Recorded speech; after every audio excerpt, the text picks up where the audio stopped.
வணக்கமுங்க ஃப்ரெண்ட்ஸ், நான் தான் உங்கள் நெல்லை வேலு பேசுகிறேன். இன்றைக்கி நம்ம வீடியோ யாரை பற்றி பேச போகிறோம் அப்படின்னா, நம்ம நெல்லை சங்கர் வணக்கமுங்க சீலா பற்றி தான் பேச போகிறேன். கடைசியில் சாம விட்டு கடைசியில் இந்த பச்சை மண், இந்த பச்சை குழந்தைய ஆஸ்பத்திரியில் கொண்டு சேர்க்குற நிலைமைக்கு விட்டுட்டீங்களால. இதைத்தானே எல்லாம் எதிர்பார்த்தியே. இந்த கமாண்டுங்கிற பேரில் ஒரு பச்சை குழந்தைய பிறந்து ஒரு வாரம் தாண்டா இருக்கும், 10 நாளைக்கு உள்ளே கூட இருக்காது. கமாண்டை போட்டு கடைசி அந்த பிள்ளையை சாம விட்டு கண்ணு கோளாறு போட்டு அந்த பிள்ளையை கொண்டு கடைசியில் இப்போ ஆஸ்பத்திரியில் 2 நாளாக கொண்டு வச்சு அந்த பிள்ளைக்கு ஒரு நிலமை வரும்னு எதிர்பார்க்கவே இல்லை நண்பர்களே. ஆமாம் நண்பர்களே, நம்ம நெல்லை சங்கர் மாப்பிள்ளையும் வணக்கமுக சீலாவுக்கும் பிறந்த ஒரு அருமையான ஒரு குழந்தை 2 நாளாக உடம்பு சரியில்லைங்க குழந்தைக்கு. அந்த குழந்தைக்கு உடம்பு சரியில்லாமல் கூட 2 நாளாக ஆஸ்பத்திரியில் வச்சு பார்த்துருக்காங்க. ஏன் 2 நாளாக வீடியோ அவங்க போடலன்னா இதுக்கு காரணம் அதுதானா நண்பர்களே. 2 நாளாக கொண்டு குழந்தைக்கு வந்து சரியாக வந்து இப்போ என்ன சொல்கிறது, தூங்காமல் ஒரே அழுகையாம். அதுக்கப்புறம் வந்து பார்த்திங்கன்னா குழந்தை வந்து இப்போ வெயிட்டு குறைஞ்சிருச்சாங்க.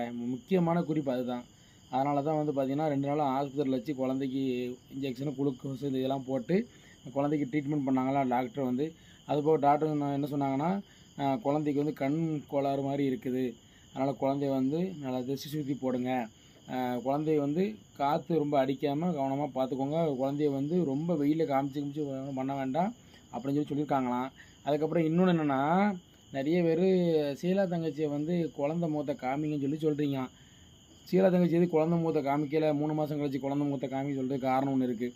ஏன்னா தங்கச்சி சீலா அவங்களுக்கு வந்து இதிலே குழந்தை பிறந்துருச்சு, 9ஆம் மாதத்துலேயே குழந்தை பிறந்தாச்சு சரியா. 1 மாதம் முன்னாடி குழந்தை பிறந்தனால அந்த குழந்தைக்கு வெயிட் இல்லைன்னொன்னே இந்த இன்குபேட்டர் இருக்குல்ல, அதில் கொண்டு குழந்தைய வச்சு வெயிட் ஏற்ற கொண்டு வச்சுருக்காங்க சரியா, சூடு ஏற்றதுக்காக. அதே மாதிரி இப்போ வந்து சூடு ஏறணும், குழந்தைக்கு குளிர் ஆகாததுனால தான் அந்த துணியை போட்டு டாக்டர் எப்பவுமே துண்டை போட்டு டவலை போட்டு மூடி வைங்க, குழந்தைய வந்து திறந்து காமிக்க வேண்டாம்னு சொல்லியிருக்காங்களாம். அதுக்கப்புறம் இன்னொரு விஷயம் என்ன சொல்கிறேன் அப்படின்னா, இல்லை இந்த கமாண்டு போடுறவனும் கொஞ்சம் பார்த்து கமாண்டு போடுங்களேன். இப்போல்லாம் கமாண்டை போட்டு அவங்க 2 பேரும் வேதனைப்பட்டு அழுதுகிட்டு இருக்காங்களே. மனசாட்சின்னு இருந்தால் அந்த மாதிரி கமாண்டு போட்டு குழந்தைய, பச்சை குழந்தையவோ அந்த தாயவோ வந்து குறை சொல்லாதீங்க. குறை சொன்னீங்கன்னா அதுக்கப்புறம் அந்த அழிவுங்கிறது உங்களுக்கு தான், அவங்களுக்கு ஒன்றும் கிடையாது சரியா. நான் என்ன மீதி என்ன சொல்ல தெரியல நண்பர்களே. உங்களுக்கு இந்த வீடியோ பிடிக்குன்னு நினைக்கிறேன். பிடிச்சதுன்னா லைக் பண்ணுங்கள், கமெண்ட் பண்ணுங்கள், ஷேர் பண்ணுங்கள், மறக்காமல் நம்ம சேனலை சப்ஸ்கிரைப் பண்ணி அந்த பெல்லை அமைக்கிறீங்க. நன்றி, வணக்கம் நண்பர்களே.